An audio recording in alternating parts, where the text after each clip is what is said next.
Yes hello friends.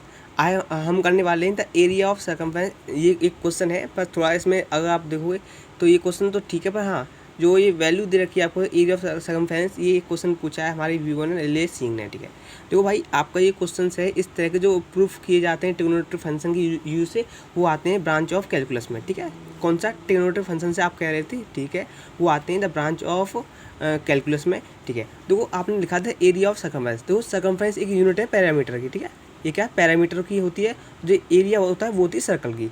अगर आप थोड़ा सा आप थोड़ा ये लिखते हैं कि एरिया ऑफ सर्कल, वो बहुत ही बेटर रहता है, क्योंकि देखो ये जो सर्कमफ्रेंस क्या होता है, ये पैरामीटर होता है। ठीक है, तो जो आपको इसे यहाँ आप सर्कल कर लीजिएगा, बेटर रहेगा। ठीक है, अब देखते हैं जो आपने क्वेश्चन पूछा था कि हमें इसका जो area of circumference by using trigonometric function, और मैंने क्या कहा था, इस तरह के जो प्रूफ होते हैं वो आपको क्या कैलकुलस से होते हैं। और कैलकुलस क्या है, एक ही पार्ट है, कैलकुलस भी यूज करते, कैलकुलस ब्रांच है आपकी, वो ट्रिग्नोमेट्रिक फंक्शन का यूज़ करती है। देखो अब हम ये एक सर्कल ड्रॉ कर रहे हैं और इस सर्कल को हम 4 डिवीजन में डिवाइड कर रहे हैं, तो हमको क्या है, अब हम किसी एक डिवीजन का एरिया निकाल लें तो आपके लिए सरल हो जाएगा। ठीक है, अब देखो ये जो वैल्यू है ये क्या हो जाएगी, आपकी a,0 हो जाएगी, और ये 0,a हो जाएगा।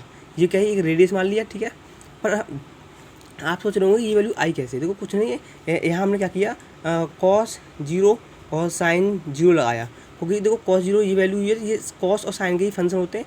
तो देखो जो सर्कल के पॉइंट पर ये जब कॉस 0 लिखोगे तो आगे वैल्यू क्या, कॉस 0 1 होती है और साइन 0 वैल्यू 0 होती है। पर हमने क्या, यहाँ वन की जगह ए लिख लिया, और यहाँ ये 90 डिग्री है तो साइन 90 लगाओगे तो 0।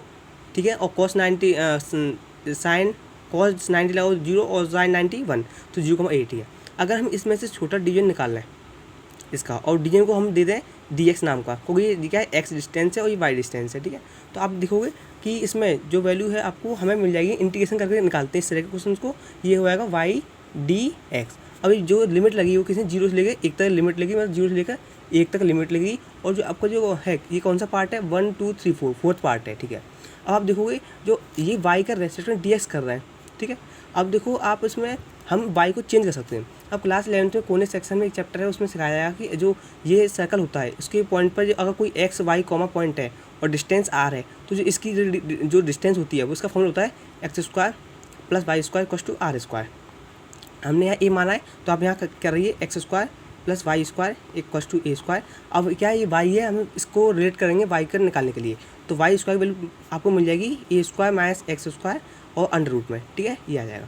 अब आप यहाँ देखिए, आपको वैल्यू देखी है 4 0,a से y की वैल्यू क्या आ गया आपका, a square minus x square dot d x, मतलब आपने x की टर्म में इसको चेंज कर लिया। ठीक है, अब आपको जो क्लास 12th में इंटीग्रेशन है वो मैंने डाल दिया है, आप उसे लिस्ट में दे सकते हैं। उसका इंटीग्रेशन आपको आना चाहिए, और इंटीग्रेशन करोगे तो उसमें क्या है, आपको डायरेक्टली फॉर्मूला दे रखा है, इसका कोई प्रूफ नहीं है, पर हाँ डायरेक्टली फॉर्मूला दे रखा है इस तरह के। और भी एक फॉर्मूला है कि आपको root x square plus a square, अगर इसकी ज़रूरत पड़ती है तो इसको हम यूज़ करते हैं, पर हमें इसकी ज़रूरत पड़ रही है तो देखो हमें ये वाली वैल्यू यूज़ करनी है।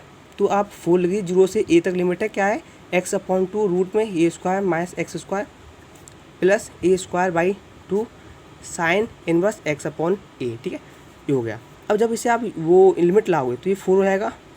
लिमिट के में आपको क्या वैल्यू मिल जाएगी, x/2 रूट में a square minus x square plus a square by 2 sine inverse x/a और 0 to a। आप देखो जब आप इसमें लिमिट लाओगे ए, पहले पुट 4, जब आप इसमें लिमिट ए वाली पुट करोगे, जब यहाँ ए स्क्वायर माइनस ए स्क्वायर मतलब 0 बचेगी, मतलब ये वाला 0 कंडीशन हो जाएगी, प्लस ये ए स्क्वायर अपॉन 2 साइन इनवर्स, ये क्या है एक्स, ये हम ए पुट करेंगे क्योंकि हमें एक्स यही तो पुट करना है, तो ये ए अपॉन ए। ठीक है, अब ये माइनस आ लाएंगे इसमें, अब 0 पुट करेंगे इसमें, जब 0 पुट करोगे तो क्वांटिटी, इसमें 0 पुट करोगे तो क्वांटिटी 0 ही मिलेगी। ठीक है, आपको मिलेगा। अब ये 4 हो गया इसका, इसमें 4 0 रहेगा, इसमें 0 मतलब 4, इसमें क्या करना है ए स्क्वायर अपॉन 2, तो sine inverse X upon X verse से एक्स बढ़ गया, मतलब कि आपको क्या बचा, साइन इनवर्स 1 बचा। अब साइन इनवर्स एक्स आपको क्लास 12 का चैप्टर 2 है, उसमें आपको इनवर्स फंक्शन के वैल्यू दे रखी है। साइन इनवर्स 1 की वैल्यू होती है आपके लिए पाई अपॉन 2, आपको क्या वैल्यू है, पाई अपॉन 2। ठीक है, तो 2 से 4 कट गया, आपको वैल्यू क्या आ गई, पाई ए स्क्वायर, मतलब इसे हम कह सकते हैं पाई आर स्क्वायर। अगर आपको किसी तरह के मतलब कि आपने देखो रेक्टेंगल किया है, ये स्क्वायर है, रेक्टेंगल स्क्वायर निकालना जानते हैं, पर क्लास जैसे जैसे आप पढ़ते आओगे तो आपको कुछ इस तरह से ग्राफ दे दिए जाएंगे, बताओ इसमें से आपको एरिया निकालना। अब भैया हम ये एरिया तो आप पता नहीं, हम इसी तरह से उनका एक थोड़ा डिस्टेंस ले लेते हैं, उससे हम एरिया निकाल लेते हैं। तो ये आपका प्रूव हो गया कि किसी भी सर्कल को किस तरह से प्रूव करें, ठीक है।